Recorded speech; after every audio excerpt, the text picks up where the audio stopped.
ಎಲ್ಲರಿಗೂ ನಮಸ್ಕಾರ. ಇವತ್ತು ನಾನು ಒಂದು ಪುಸ್ತಕದ ಬಗ್ಗೆ ಮಾತನಾಡೋಣ ಅಂತ ಬಂದಿದ್ದೇನೆ. ಅದ್ಯಾವುದು ಅಂದರೆ ದಿವ್ಯ ಅಂತ. ಬರೆದವರು UR ಅನಂತಮೂರ್ತಿ ಅವರು. ದಿವ್ಯ ಅನ್ನೋ ಹೆಸರೇ ಎಷ್ಟು ಚೆನ್ನಾಗಿದೆ ಅಂತ ನಾನು ಅಂದ್ಕೋತೀನಿ. ದಿವ್ಯ ಅನ್ನೋ ಹೆಸರು ಭಾಳ ಆಕರ್ಷಣೀಯವಾದಂತಹ ಹೆಸರು.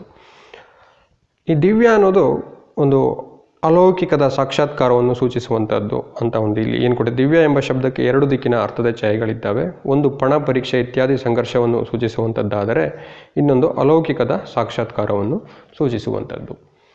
ಇದರಲ್ಲಿ ಅನಂತಮೂರ್ತಿಯವರು ಏನು ಹೇಳ್ತಾ ಇದ್ದಾರೆ ಅನ್ನೋದನ್ನು ನೋಡ್ತಾ ಬರೋಣ. ಇದು ನೀವೆಲ್ಲ ಅನಂತಮೂರ್ತಿಯವರ ಬೇರೆ ಎಲ್ಲ ಕಾದಂಬರಿಗಳಂತಲೇ ಇದೆ ಇದು.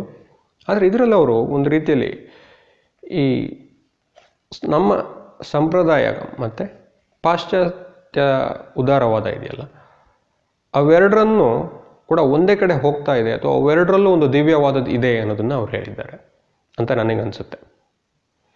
ಅಲ್ಲಿ ಒಂದು ಪಾತ್ರಗಳು ಬರ್ತಾ ಹೋಗುತ್ತೆ. ಅಕ್ಕು ಅಂತ ಒಬ್ರು ಇರ್ತಾರೆ, ಗೌರಿ ಅಂತ ಒಬ್ಳು ಇರ್ತಾಳೆ, ಕೇಶವ ಅಂತ ಒಬ್ಬ ಇರ್ತಾನೆ. ಅವರು ಬ್ರಾಹ್ಮಣರ ಫ್ಯಾಮಿಲಿ, ಬ್ರಾಹ್ಮಣ ಕುಟುಂಬ.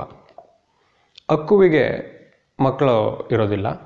ಅವಳ ಸವತಿಯ ಮಕ್ಕಳನ್ನು ಅವಳು ಗೌರಿ ಗಂಗೆ ಅಂತ ಅವ್ರನ್ನ ಸಾಕೊಂಡಿರ್ತಾಳೆ. ಅಲ್ಲೇ ಅವಳ ಮಾವ, ಗೌರಿಯ ಮಾವ ಕೇಶವ ಅಂತ, ಅವರು ಪುರೋಹಿತಿಗೆ ಅಥವಾ ಈ ಪೂಜೆ ಮಾಡುವ ಪುನಸ್ಕಾರಗಳನ್ನು ಮಾಡುವ ಕೆಲಸವನ್ನು ಮಾಡ್ತಾ ಇರ್ತಾರೆ. ಇಲ್ಲಿ ಅಕ್ಕು, ನೀವು ಮರಳಿ ಮಣ್ಣಿಗೆ ಕಾದಂಬರಿ ಇದೆಯಲ್ಲ ಶಿವರಾಮ್ ಕಾರಂತರದ್ದು, ಅಲ್ಲಿ ಪಾರ್ವತಿ ಅಂತ ಇರ್ತಾರೆ ನೋಡಿ. ಆ ಪಾತ್ರಕ್ಕೂ ಈ ಪಾತ್ರಕ್ಕೂ ಸಾಮ್ಯತೆ ಇದೆ,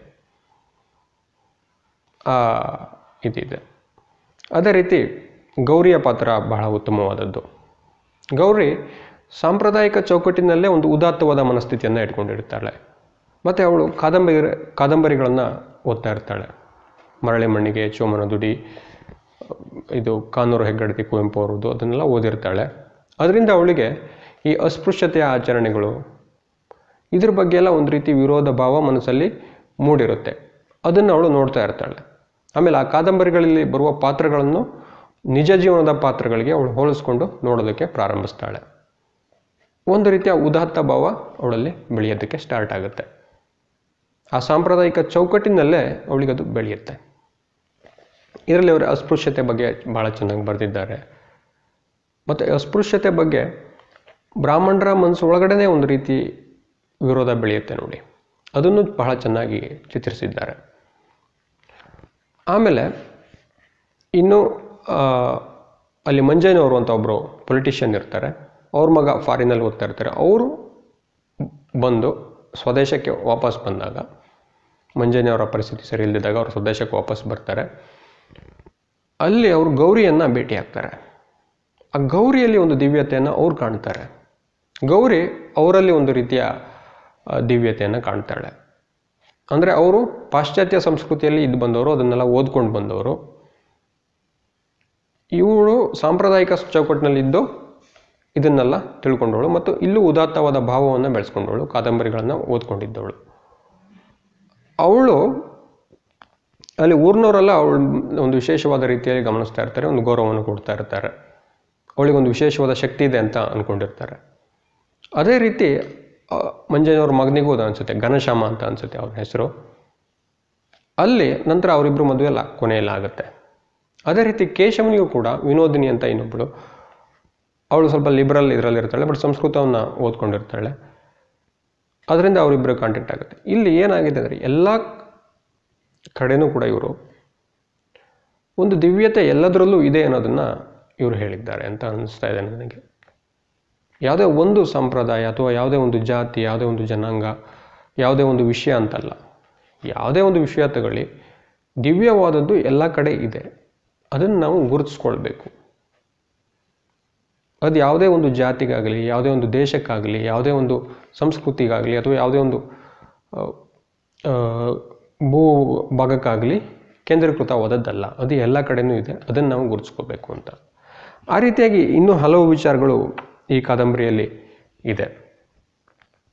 ಅಕ್ಕುವಿನ ಪಾತ್ರ ಅದ್ಭುತವಾದದ್ದು. ಅಕ್ಕುವಿಗೆ ಆ ಗೌರಿ ಮದುವೆ ಆದಂಥಲ್ಲಿ ತುಂಬ ಸಂತೋಷ ಆಗುತ್ತೆ. ಆಮೇಲೆ ಬ್ರಾಹ್ಮಣ ಕುಟುಂಬದಲ್ಲಿ ಸಂಧ್ಯಾ ವಂದನೆ ಅಥವಾ ಪೂಜೆಗಳ ಬಗ್ಗೆ ಇವರು ಭಾಳ ಚೆನ್ನಾಗಿ ಅದನ್ನ ಸೂಕ್ಷ್ಮವಾಗಿ ಗಮನಿಸಿ ಬರೆದಿದ್ದಾರೆ. ಇದರಲ್ಲಿ ಇನ್ನೊಂದು ವಿಚಾರ ಏನು ಅಂದರೆ, ಗೌರಿ ಮತ್ತು ಕರಿಯ ಅಂತ ಇರ್ತಾರೆ. ಕರಿಯ ಅವ್ರ ಮನೆ ಕೆಲಸಕ್ಕೆ ಬರ್ತಾ ಇರ್ತಾನೆ, ಅಂದರೆ ಕೊಟ್ಟಿಗೆ ಕೆಲಸಗಳನ್ನೆಲ್ಲ ಮಾಡೋದಕ್ಕೆ ಬರ್ತಾ ಇರ್ತಾನೆ. ಅವನು ಪ್ರಕೃತಿಯಲ್ಲಿ ದೇವರನ್ನು ಕಾಣ್ತಾ ಇರ್ತಾನೆ, ಅಂದರೆ ಎಲ್ಲ ಕಡೆ ಓಡಾಡೋದು, ಈ ಗೌರಿಗೆ ಹೂಗಳನ್ನು ತಂದು ಕೊಡೋದು, ಆ ಕೆಲಸನೆಲ್ಲ ಮಾಡ್ತಾ ಇರ್ತಾನೆ. ಗೌರಿ ಕೂಡ ಒಂದು ರೀತಿಯ ವಿಶೇಷವಾದ ಸಂಬಂಧವನ್ನು ಕರಿಯನ ಜೊತೆ ಹೊಂದಿರ್ತಾಳೆ.